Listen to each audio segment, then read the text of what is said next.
Sud Radio, les vraies voix qui font bouger la France. Bismart, 19h30, 20h. Bonsoir à tous, bienvenue dans Bismart sur Sud Radio. On va parler du raz-de-marée du marché de la seconde main cette semaine. Après d'autres grandes marques, eh bien c'est La Redoute qui a décidé de lancer un site dédié. On y va. On va parler du marché de la seconde main en compagnie d'Amélie Poisson. Bonjour. Bonjour. Vous êtes directrice marketing de La Redoute. La Redoute qui vient de lancer sa plateforme de seconde main, La Reboucle, dont le nom est très bien trouvé. Je ne sais pas si c'est vous, mais c'est très bien trouvé. C'est pas moi. C'est notre agence avec qui on travaille. C'est Fred et Farid. Ah oui, d'accord. Il faut rendre à César ce qui est à César. Très bonne agence aussi. Ils sont très créatifs, mais on a adopté tout de suite ce nom, qu'on a trouvé le clin d'œil intéressant.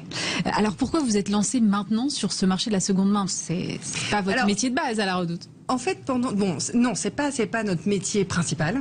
En fait, ça fait un petit moment qu'on regarde ça. C'est un usage qui se développe de plus en plus auprès de nos clients. Et l'an dernier, on avait fait un certain nombre d'études. On s'était rendu compte que plus d'un client sur deux soit achetait, soit vendait sur des sites de seconde main. Donc quand vous avez la moitié de vos clients qui sont déjà en train d'utiliser finalement ces sites, vous vous dites mais est-ce que je laisse aller ou bien est-ce que moi aussi je me positionne et est-ce que je leur offre un service? Donc on a commencé finalement à réfléchir au projet et puis lors du premier confinement où tout le monde a été surpris et les choses se sont un peu arrêtées, il y a eu une espèce de temps d'arrêt, on a arrêté beaucoup de projets et on s'est dit qu'est-ce qui va être important pour nos clients demain? Et on s'est dit que ce service de seconde main serait très important, donc on a retravaillé dessus, on l'a lancé, là on vient de le lancer. Alors, tout le monde le fait aujourd'hui. J'ai envie de vous dire, Kiabi, Auchan, Leclerc, il y a déjà des gros acteurs. J'ai cité personne. Il y a déjà des gros acteurs qui font ça depuis longtemps, type Le Bon Coin, type Vinted, qui est même placé maintenant dans le top des sites de e-commerce en France. Depuis longtemps. Vinted, pas depuis longtemps, Le Bon Coin depuis longtemps. Le Bon Coin depuis longtemps. Comment est-ce que La Redoute compte se démarquer là-dedans? Parce que c'est vrai que le paysage est déjà bien occupé et de plus en plus occupé. Vous avez raison. Donc la question qu'on s'est posée, c'était comment se différencier et qu'est-ce qu'on pouvait apporter finalement de nouveau sur ce marché. Tout d'abord, on l'a pensé avant tout pour nos clients. On s'est dit, face par rapport à la pandémie, à la crise, puis même avant, c'était déjà dans nos études, il y a deux choses qui les animent sur cette consommation de seconde main, le pouvoir d'achat. Et ensuite, évidemment, la conscience environnementale. Et du coup, on s'est dit, tiens, si j'ai envie de m'acheter finalement un fauteuil, un canapé à La Redoute, j'ai pas toujours les moyens de refaire ma déco, etc. Et en même temps, j'ai plein d'articles chez moi, j'ai plein de produits que j'utilise jamais. On en a plein nos placards, on en a parfois dans des garages, des greniers. Comment je peux optimiser finalement ce patrimoine et le faire circuler? C'est pas parce qu'une affaire, je m'en sers pas qu'elle n'a pas une valeur. Donc du coup l'idée c'était de dire si vous revendez sur La Reboucle, vous pourrez être payé bien sûr soit en cash, enfin en virement bancaire, soit en e-carte cadeau sur lequel La Redoute va abonder de 25%. Donc ça c'est notre première. Ça veut dire que si je vends une jupe, une robe, 10 €. Et que vous choisissez le mode de paiement e-carte cadeau, vous allez avoir 12,50 €. D'accord. D'accord. Vous l'avez vendu 10 €, mais vous aurez la possibilité de dépenser à La Redoute 12,50 €. Donc vous pourrez choisir soit un virement bancaire de 10 € que vous avez vendu, soit 12,50 €. Donc ça permet en fait finalement de valoriser votre patrimoine. Et je parle de patrimoine parce qu'en fait l'enjeu de l'économie circulaire et de cette seconde main, c'est que les choses ont une valeur et on a beaucoup plus de valeur chez nous que ce qu'on imagine. Donc il faut le faire circuler. Et du coup, ça permet effectivement de racheter. C'est pas racheter pour acheter, c'est aussi parfois pour accompagner un changement de vie, un déménagement, un nouvel enfant, une grossesse, un mariage, un divorce, la vie. L'enjeu de La Redoute, c'est vraiment d'embellir la vie des familles. Et on a toujours été proche de l'intime. De la vie de famille et c'est ça qui est important pour nous et c'est donc d'accompagner les gens dans toute leur vie. Donc on a pensé vraiment cette partie de seconde main, enfin ce service comme un service pour les aider dans tout ça. Mais vous l'avez dit, c'est une tendance de consommation qui se développe, qui est directe, C2C, consommateur au consommateur. Du coup, est-ce que les marques de e-commerce comme vous l'êtes ne sont pas en train de devenir de simples plateformes de mise en relation entre des consommateurs? Alors, D'abord, cet abondement de 25%, vous n'allez pas le retrouver chez les sites spécialistes parce qu'ils n'ont rien à vendre. Oui, c'est vrai. D'accord. Donc, du coup, c'est là où je me différencie.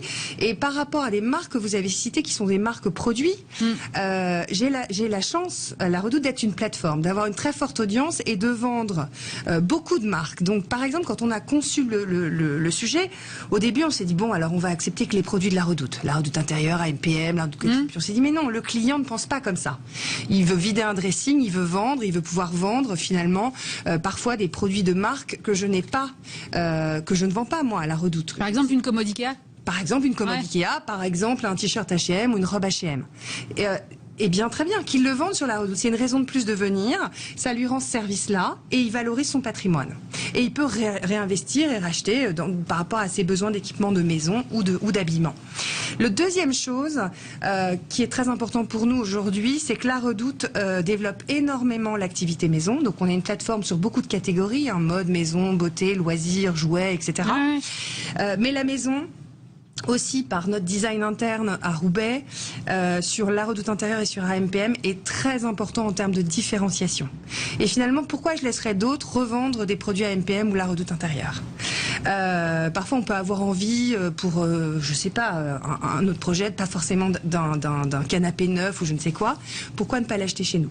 Donc, et là, sur la maison, il n'y a pas tant d'acteurs que ça. Et ce qui nous a drivé là, c'était de dire finalement le principal obstacle dans le C2C sur la maison, c'est le transport. Mais oui, bien sûr, c'était la question que j'allais vous poser. C'est-à-dire que là, comment on fait ?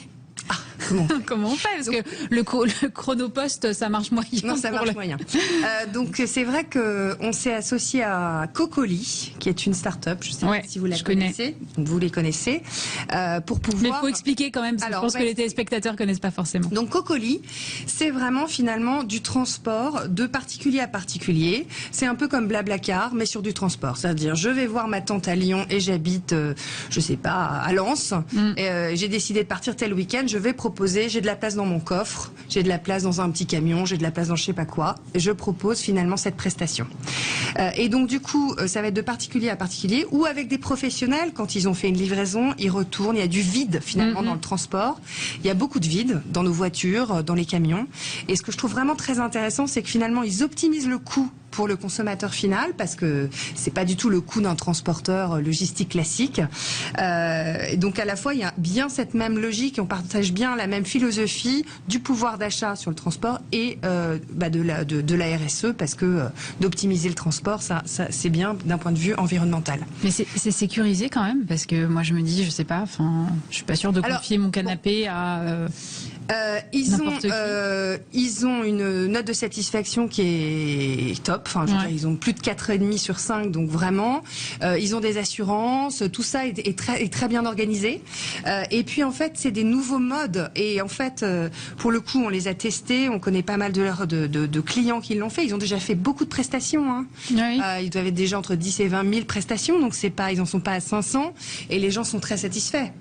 Donc pourquoi pas, c'est pas plus comme si vous prenez Blablacar, vous iriez dans la voiture d'un inconnu, qui aurait pensé ça? Oui, c'est vrai, il y a 5-6 ans, on n'y pensait pas. Puis ça reste votre fauteuil qui vaut 50 €. Où est le risque? Voilà. De toute façon, c'est... Oui, mais il y a des gens pour qui 50 € c'est important, oui, donc mais il faut pas... On joue pas sa vie. Et donc s'il y a les assurances etc., on trouvera toujours un moyen. Et donc vous me tendez une perche sur quelque chose qui est important pour nous aussi. C'est finalement la Redoute, c'est une vraie marque de confiance. Et donc on a aussi pensé le C2C. Alors on va travailler avec une plateforme qui s'appelle Disruptual, qui va nous aider à opérer la plateforme. Mais par contre, si le client a un problème, on est là en tant que relation client. Non, mais c'est hyper important ça. Mais c'est hyper important et c'est pas le cas de certains acteurs que vous avez cités. Vous avez qu'à regarder sur les forums. Je ne les citerai pas. Et du coup, c'est aussi de dire le client qui va passer sur la reboucle, si in fine il a un problème, un colis perdu, un colis abîmé, etc., on trouvera une solution.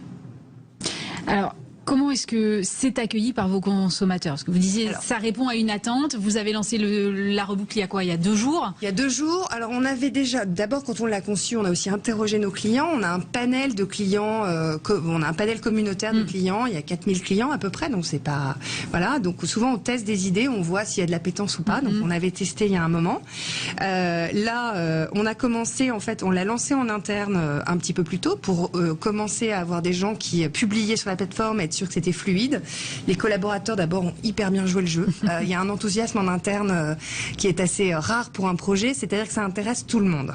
C'est pas le cas toujours. On en sort plein. C'est un bon projets. indicateur. C'est un bon indicateur. C'est le premier. Et donc depuis 2 jours, on a déjà plus de 40 000 visites et on a déjà plus de 7 500 annonces sur le site. En 2 jours. Alors on avait commencé avec nos collaborateurs, mais on a dû doubler, quoi. Donc c'est pas mal. Amélie Poisson, la directrice marketing de La Redoute, était avec nous dans Bismart sur Sud Radio. Passez un très bon week-end. Sud Radio, les vrais